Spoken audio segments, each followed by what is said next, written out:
Here we're loading briefing after briefing with you guys today, but okay. Happy Friday. I have a couple of items for you at the top. Like all of you, we're horrified by the shooting overnight at a FedEx facility. The president has been briefed by his team this morning, and key aides, including the White House Chief of Staff and Homeland Security Advisor, have been in touch with local leaders and law enforcement officials on the ground. There obviously is a press conference that's ongoing right now. I would expect we'll put out a statement from the president shortly after that, after it concludes. The president has spent his entire career working to address gun violence, and his determination to act has been redoubled by senseless killings we've seen both in mass shootings like this and in the lives lost to the epidemic of gun violence every single day in communities across our country. We can't afford to wait as innocent lives are taken. That's why the president laid out a set of initial actions last week that the administration can take now, that we can take now, to address gun violence, stopping the proliferation of ghost guns and better regulating stabilizing braces, making it easier for states to implement red flag laws, increasing investments in proven community violence intervention programs. There's more we can do and must do. The Senate should take up and pass the 3 bills strengthening background checks that passed the House with bipartisan majorities and have the overwhelming support of the American people. They should heed the president's call to pass a ban on assault weapons and high-capacity magazines and an immunity for gun manufacturers. Congress should act to pass the priorities laid out in the American Jobs Plan, including providing $5 billion in funding for community violence prevention programs, something that is of great interest to a number of the groups that work hard on this issue. They should speedily confirm David Chipman to lead the ATF, where he served honorably for 25 years as a special agent. Again, there'll be a statement by the president out shortly. Another item just for all of you. Yesterday, we released a fact sheet outlining the ways the American Jobs Plan would benefit veterans. The American Jobs Plan will help meet our obligation to veterans by creating, wow, there is a plane right overhead, just for anyone tuning in online. The American Jobs Plan will help meet the obligation by creating millions of good jobs for veterans and their spouses, growing opportunities for small veteran-owned businesses, and helping ensure the delivery of world-class, state-of-the-art health care.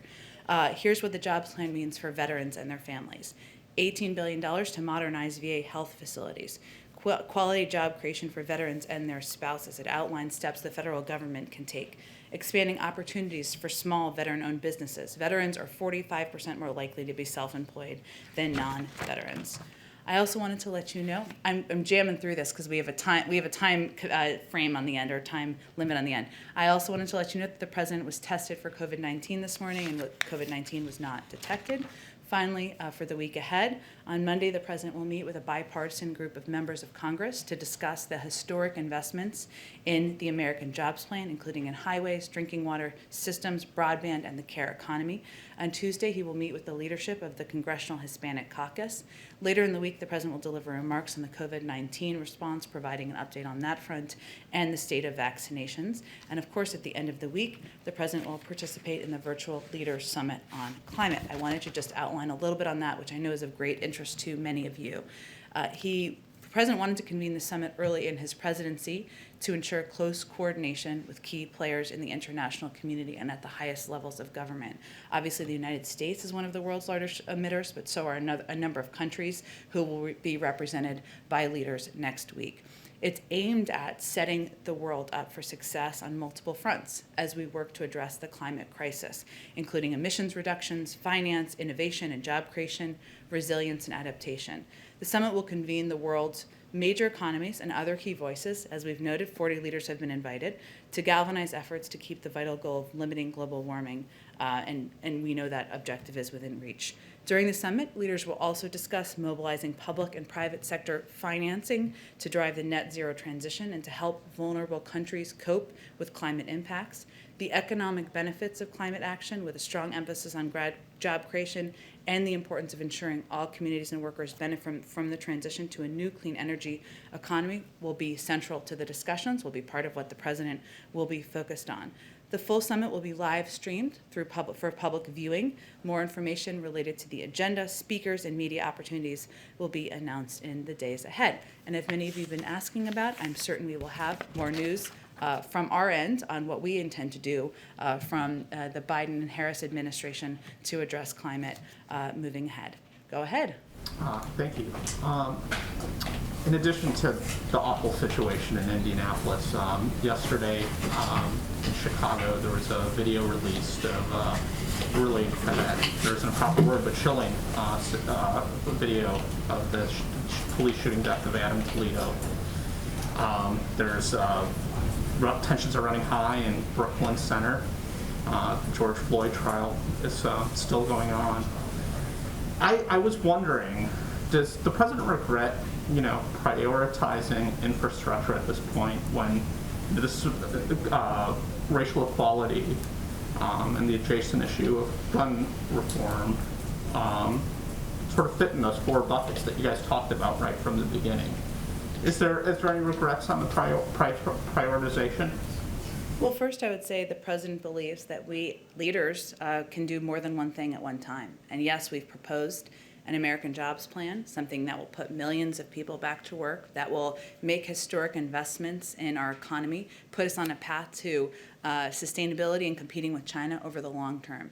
At the same time, as I just reiterated at the beginning, the president has used the power of his office to put in place, take executive actions, pull his own levers to ensure that we are doing more to address gun violence. At the same time, he's also working with Congress to move forward on the George Floyd Act. He also believes that can put in place long overdue reforms that are necessary. But it also will require Congress moving forward. And sometimes that is a process. It can be unsatisfying. It can take longer than we all think it should. But in order to get enough members together to support police reforms, we feel that the George Floyd Act is the right step forward. So I would dispute the notion. I would say that in this building, the legislative team, senior members of the White House staff, we are working on multiple fronts at the same time, even as we have introduced a major piece of legislation.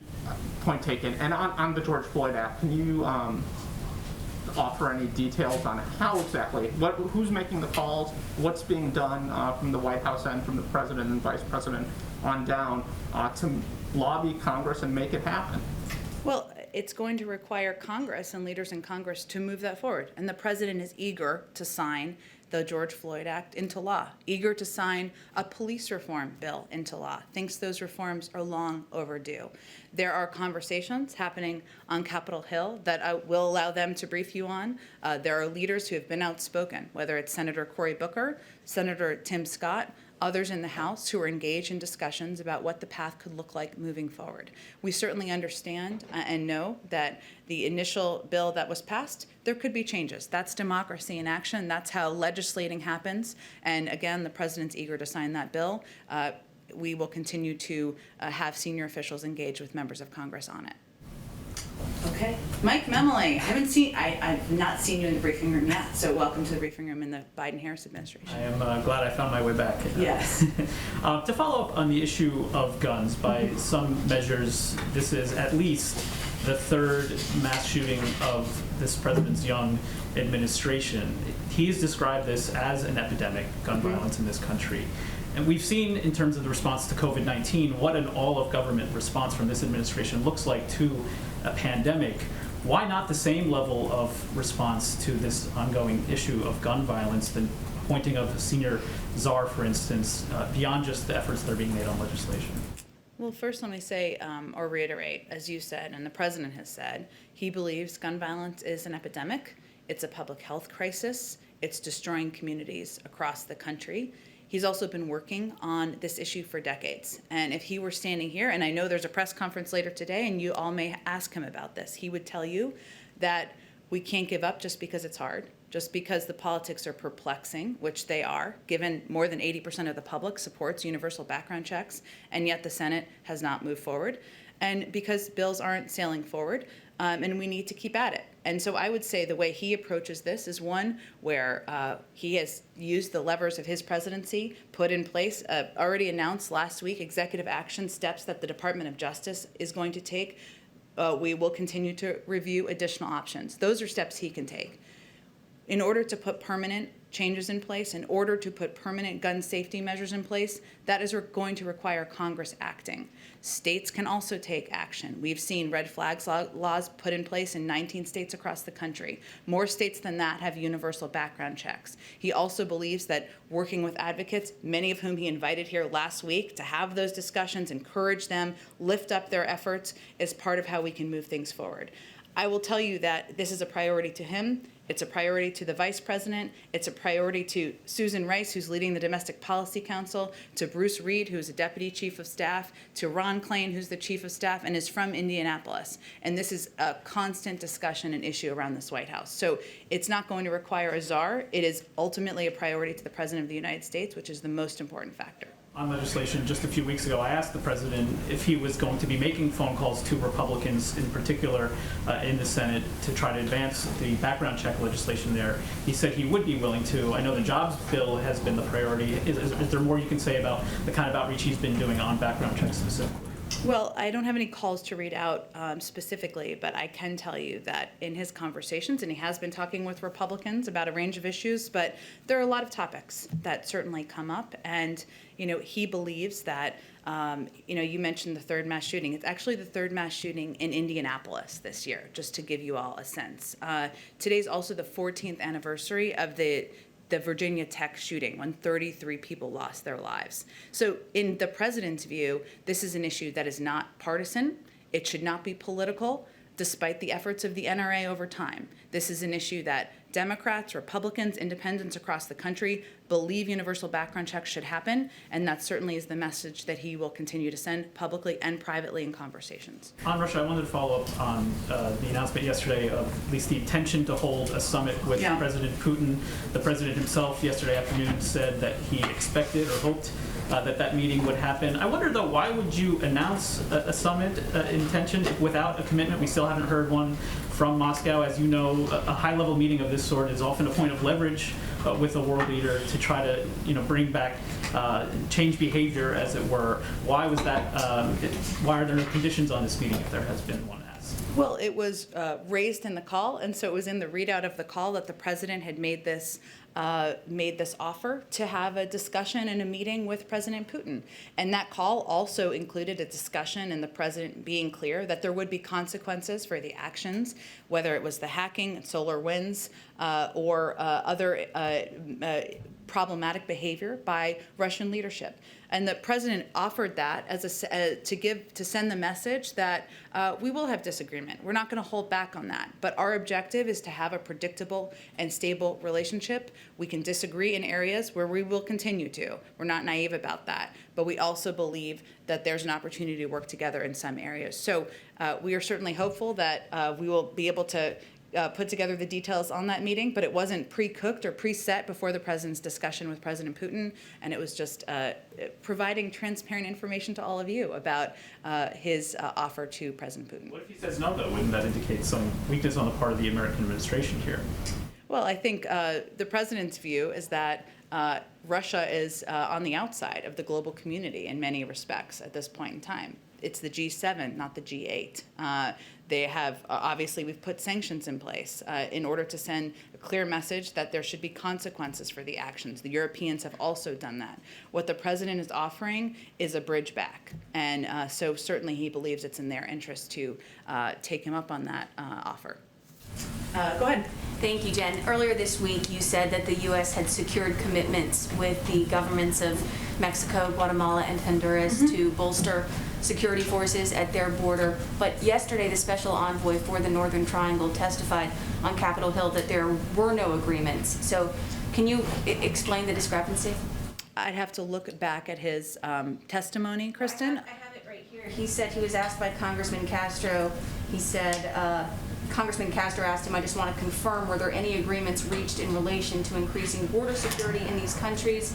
And the special envoy said, no, there were no agreements concluded with governments regarding border security. Well, whether or not it was a formal agreement, which it was not, and I never conveyed that it was, these were steps that these countries indicated they plan to take to increase personnel and security to reduce the number of migrants coming across the border. Those are steps they've taken on the ground. Just to be clear, are these new commitments that the Biden administration has secured, or were they already in existence? We never described it as a formal declaration or a formal agreement, but additional steps that they were taking to increase personnel at the border. And those are steps you can confirm with those countries that they have taken.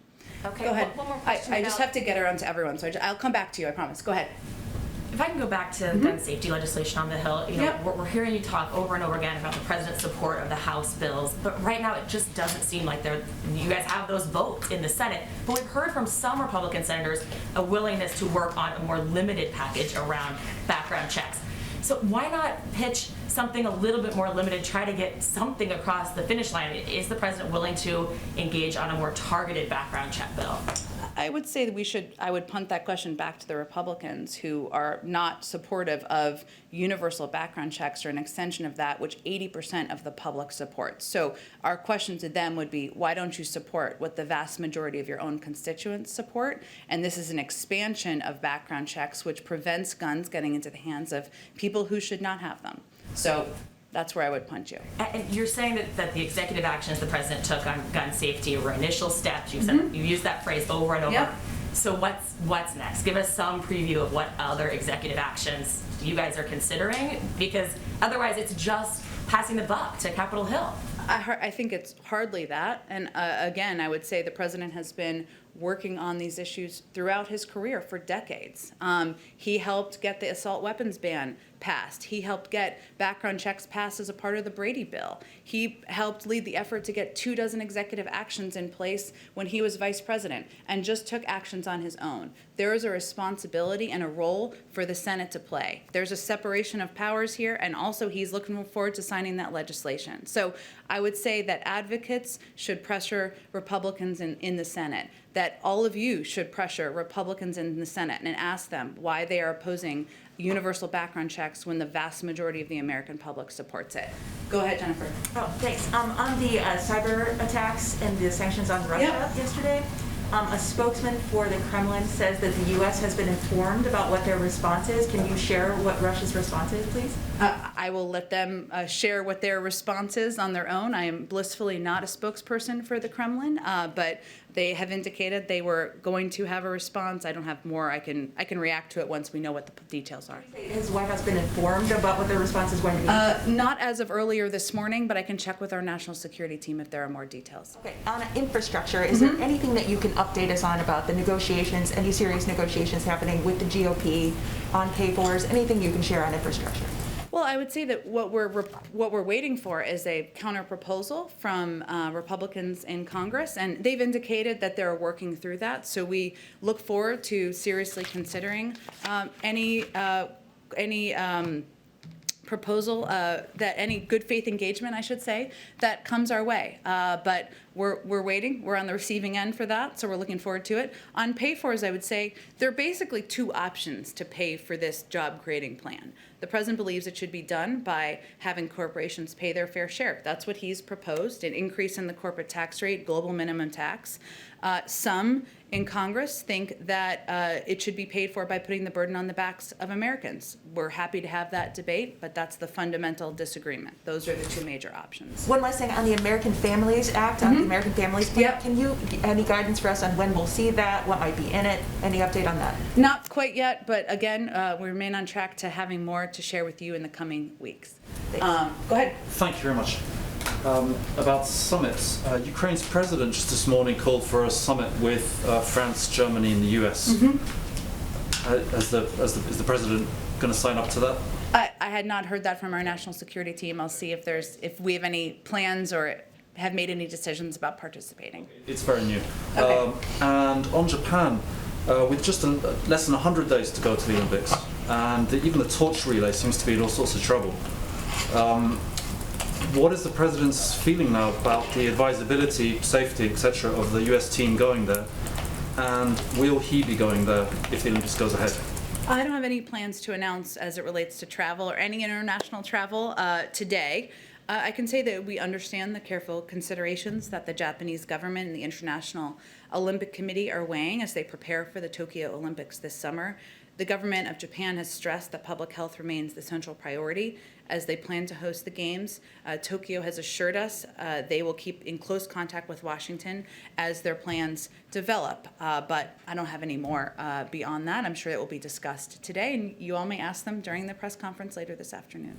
Okay, can I just one more Japan question, please, since it's Japan? Go ahead. The president obviously has the environment high on his list of priorities. So will he be talking to the Prime Minister about the plan to discharge, I think it's like 1 million tons of contaminated water from the Fukushima plant, which a lot of countries in the region, and I think the UN as well, have said is not a great idea. What's his position? I expect that will be discussed. I will also convey that the Prime Minister has announced that he will join the United States in announcing a new 2030 target by the April 22nd Leaders Summit on Climate. And Japan is committed to this target and being a part of the effort to reach net zero targets by 2050. But I expect there'll be more of a readout following the meeting today. Go ahead. Thanks, Jen. I was wondering if the president had actually watched the Adam Toledo video, and then also what his reaction was to it. I have not spoken with him this morning. I expect I'll see him later this morning. I will say for those of us who did watch that video, it is certainly chilling and a reminder that across the country there are far too many communities where there is violence that is impacting that too often in this country, law enforcement uses unnecessary force, too often resulting in the death of Black and brown Americans. The president, again, has repeatedly said that he believes we need police reform. That's what he says he's calling for Congress to send to his desk. There's an independent investigation, as you well know, and certainly we'll see that play itself through. And then also, have the Bidens been in touch with Prince Harry or any members of the royal family ahead of Saturday's funeral? And do they plan to send flowers or a wreath or any sort of gestures of goodwill? I'm not aware of any points of contact. I'm happy to check with our team and see if there's anything that will be sent ahead of time. Trevor, I'm sorry, I missed you. Go ahead. No, so there's kind of a historic moment that's playing out in Cuba in terms of Castro stepping down from the Communist Party and a moving, a changing of the guard in terms of the Castro family moving on in new leadership. Do you have any reaction to that, and why haven't we seen anything from the president as far as sanctions are concerned? Well, broadly speaking, our policy as it relates to Cuba is going to be governed by two principles. Support for democracy and human rights will be at the core of our efforts through empowering the Cuban people to determine their own future. And second, our belief that Americans, especially Cuban Americans, are the best ambassadors for freedom and prosperity. A Cuba policy shift or additional steps is currently not among the president's top foreign policy priorities, but it is an issue, of course, we will remain engaged in and focused on, and I can see if there's more of a reaction to the change in leadership, absolutely. And then just on the Japan visit today, any update on any assistance that can be given to Japan? They're very early in terms of their vaccination effort. Is that something that's going to be discussed? Do you have anything to offer them on that? And then is there an update on North Korea as well? There's some indication that they have additional reprocessing capabilities that will allow them to produce more fissile material for nuclear weapons. Sure. Well, first, we do expect that President Biden and the Prime Minister will discuss COVID and efforts to address and get the pandemic under control. They've also discussed as a part of the Quad, of course, there's been a discussion about increasing cooperation and support through COVAX, but we expect they will discuss that and that will be a part of the readout following the meeting. As it relates to North Korea, as you know, there has been an ongoing review, which we're nearing the end of that review. Japan has been consulted all along, but the two leaders meeting in person is obviously an opportunity to discuss that in person, which will certainly be a part of the discussion. We understand, what I would underscore Japan's interest in this issue, not only the nuclear program, but obviously stability in the region. So they will discuss that, and we expect it will be part of the readout as well. Go ahead in the back. Thanks, Jim.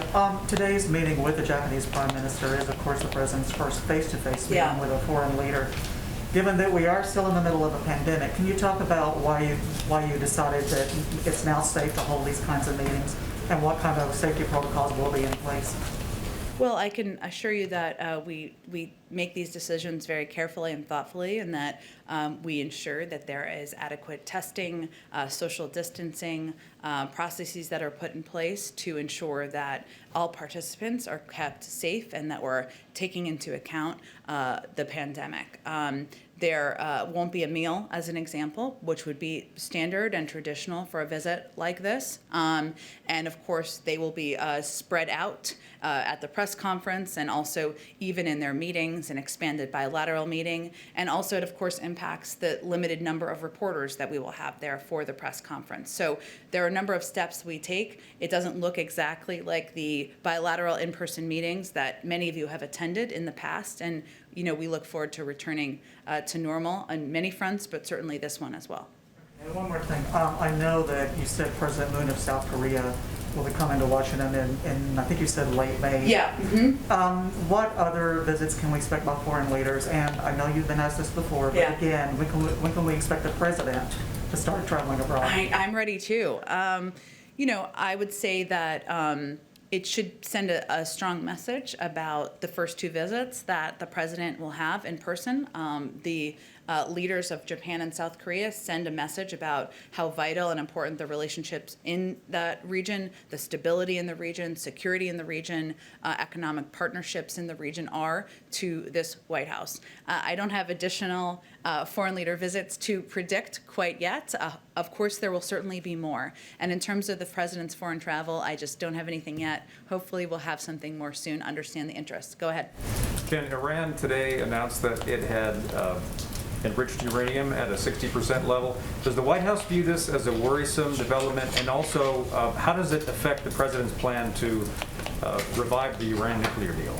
I believe they made the announcement earlier this week, but regardless, as we stated earlier this week, we take seriously Iran's provocative announcement of its intention to begin enriching uranium to 60%, which the P5+1 should be unified in rejecting. The step both calls into question Iran's seriousness with regard to the nuclear talks and underscores the imperative of returning to mutual compliance. Now, there are indirect talks that are happening right now that started last week that were ongoing through today. And while we know these talks, we expected these talks to be difficult, to be long, we still feel that they are a step forward in moving towards leading with diplomacy to find a path forward.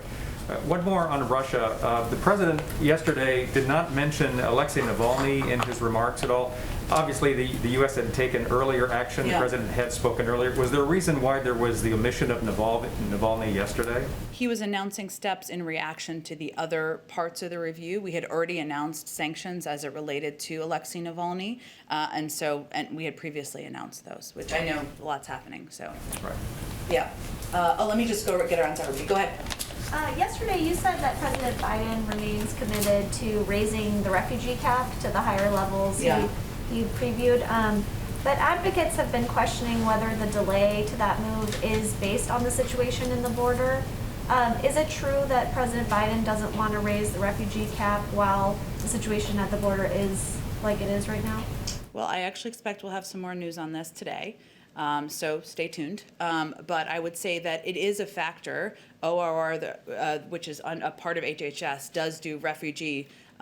does do management and has personnel working on both issues. And so we have to ensure that there is capacity and ability to manage both. Now, I will say that the other piece that has been a factor is that it took us some time to see and evaluate how ineffective or how trashed in some ways the refugee processing system had become. And so we had to rebuild some of those muscles and put it back in place. But I expect, again, we'll have more news on this today, and we'll share that with all of you. Go ahead in the back. Thank you, Jen. Another question about press meeting with Japanese President Suga. Yep. Yesterday, senior officials say Taiwan will be on the joint statement. Can you talk more about Taiwan? Or are you going to say, be patient, stay tuned, wait until joint statement, or? Well, we've been clear publicly and privately about our growing concerns about China's aggression towards Taiwan. China has taken increasingly coercive action to undercut democracy in Taiwan, and we've seen a concerning increase in PRC military activity in the Taiwan Strait, which we believe is potentially destabilizing. Our common position on Taiwan with the Japanese aligns, and our Secretary of Defense and Secretary of State have made statements to that that are consistent with that over the past weeks as well. To elevate that. But of course, we'll have again a press conference, we'll have a joint statement, and I'm sure they will address that following the meetings. Go ahead in the back. Thanks, Jen. The U.S. ambassador to the UN, Linda Thomas Greenfield, talking to a group on Wednesday, essentially said that white supremacy is woven into our founding documents and principles. Now, this statement is getting widely criticized as essentially parroting Chinese Communist Party talking points. So is the president going to remove her from her position as the representative before that body to promote United States values? Is the president going to remove an African-American woman with decades of experience in the Foreign Service, who's widely respected around the world, from her position as ambassador to the UN? He is not. He is proud to have her in that position. She is not only qualified, he believes she is exactly the right person in that role at this moment in time. I have not seen her comments. I will say that there's no question that there has been a history of institutional racism in this country, and that doesn't require the UN ambassador to confirm that. So that's essentially the same lecture, though, that the Chinese delegation gave Secretary Blinken in Alaska last month. So does the president think our founding documents are racist? I would say that I will leave my comments to speak for themselves, and certainly I think most people recognize the history of systemic racism in our country, and she was speaking to that. Go ahead, and I promise Kristen to get back to her too. Go ahead. Sure. A quick question and then a longer one. In terms of, you said the president had been tested for COVID-19 today. Yeah. Has that been regular, or is that specifically part of the protocols for today's foreign leader He's visit? tested every couple of weeks, and we try to provide those on a timely manner, the updates. Today was the most timely, so we will continue to try to do that moving forward. And then I wanted to ask you about some new reporting from one of my colleagues, Okay. Carol Lee. She has a new piece about secret Facebook groups that are primarily composed of special forces, which include some of the postings, very racist language, criticism of the government, even some QAnon-type conspiracy theories. I wonder if you had a reaction to the report, and also if you could give an update on the tasking that the president had issued for some of the intelligence community as well as DHS on domestic extremism. Yeah, so it is a 100-day review, which we are getting close to the conclusion of, and a lot of the analysis or the review has been done, and now we're working on the policy phase of that, and I expect we'll have more to say after that 100-day review concludes. And certainly that review is looking at areas where we see the rise of domestic violent extremism, not through a political prism, but places where we've seen it in the country, places where we've seen it online, and they're looking at all of those forums. And hopefully we'll have more to say on that. We will have more to say on that, I should say, when that review concludes. And just specifically about the reporting from my colleague, have you... Oh, yeah. Sorry, we have a new friend, another friend today, but yes. What does it say? Would the president have a reaction to this kind of language among some of our most highly trained special forces in the U.S. Armed Services? I would certainly point you to the Department of Defense, but I would say that there's no place for racism, for the projection of that in government or out of government, on forums or publicly speaking, and certainly that is of concern, seeing that to all of us and to the president. Kristen, did you have another question before we go back? Oh, I'm sorry, and we didn't get to you, and I didn't mean to, but we can quickly go, and then we'll go to Aaliyah. Go ahead. Just really quick, I know Yeah. we've talked about Yeah. perhaps the possibility of splitting up the infrastructure bill, but just yesterday, one of the president's allies on Capitol Hill, Senator Chris Coons, really Yeah. floated the idea of splitting it between, just a traditional roads and bridges infrastructure package, and then another one with everything else in the American Jobs Plan. Is that something that the White House is seriously considering? I would say that the president's going to have a bipartisan meeting next week and a number of meetings next week where a jobs plan is going to be central to that. There are a lot of proposals floating around there. One of them is from Senator Coons, who of course is a close ally of the president, but there are a lot of different proposals out there. So he is very open to hearing different ideas, hearing different ways to get these these big ideas he's put forward, this historic investment to modernize our infrastructure, create millions of jobs forward. The mechanisms for that, the construction of it, the pieces that it could flow through, he's very open to what that looks like. Go ahead, and then we'll go to our friend. Go ahead. Yeah, thanks, Jen. Just had a quick question for another reporter, but did the assessment of the Russian bounties include whether or not President Trump and his senior advisors had been briefed on those? I'm sorry, I can never, sometimes it's hard to hear with the masks. Did the assessment of the Russian bounties include whether President Trump and his senior administration officials had been briefed on the threat? The assessment was done by the intelligence community to look at available intelligence. So it wasn't looked at briefings or who has been briefed. It was looked at available intelligence. A lot of that came from detainees. Some of that, and hence we announced it was low to moderate confidence, but it's really not done through the prism of politics or the prism of current and past political appointees, but done through the intelligence available and what can be assessed on that basis. Okay, hello. So as we have announced last Friday, we're going to try to bring more people into the briefing room to ask questions and bring the White House perspective out to more parts of the country. So Aliyah's from Indian Country Today. Aliyah Chavez, thanks for joining us. And what can I help you with? Thanks for having me. I'd like to follow up on the fact sheet that was released this morning from the White House regarding its investments in combating COVID-19 in Indian Country. The plan for $2 billion for third-party billing in the Indian health system shows the significance of Medicaid and other insurance programs. We know that some states are stingy with Medicaid regulations. Does this plan demonstrate the need for tribes to be treated like states so that they can develop their own eligibility rules and priorities? Well, let me just give you all a sense, because everybody may not be aware of the announcement that we made this morning. So we, let's see here.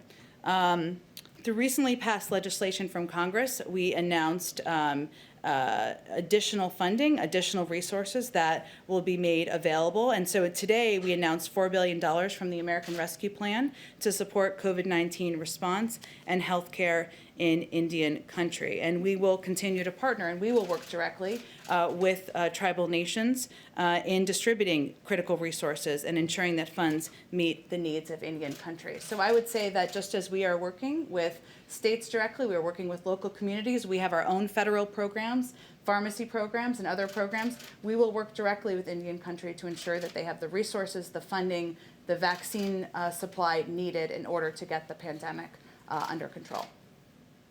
Thank you so Another much. question. Go ahead. Yes, go ahead.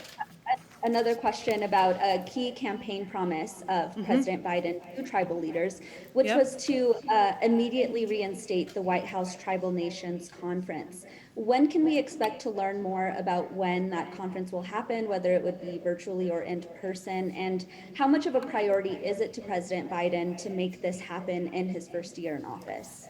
It is certainly a big priority, and obviously we've been impacted, of course, by COVID and the pandemic, because to have a conference like that, we'd love to do that in person and have people meet in person to make it that much more constructive and productive.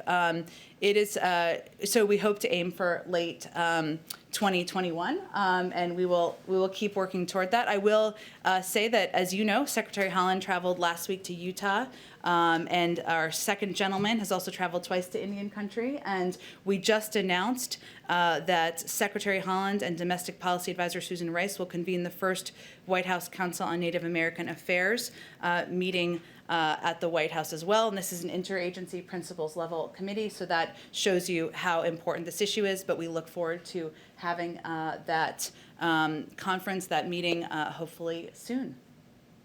Thank you again. It was lovely to meet you. Thanks for joining us. Okay, well, I'm sorry I have to wrap up because I have a hard out, but we have a press conference today, so you can hear from the president. Thank you everyone so much. Have a wonderful Friday and weekend. Thank you, Jen.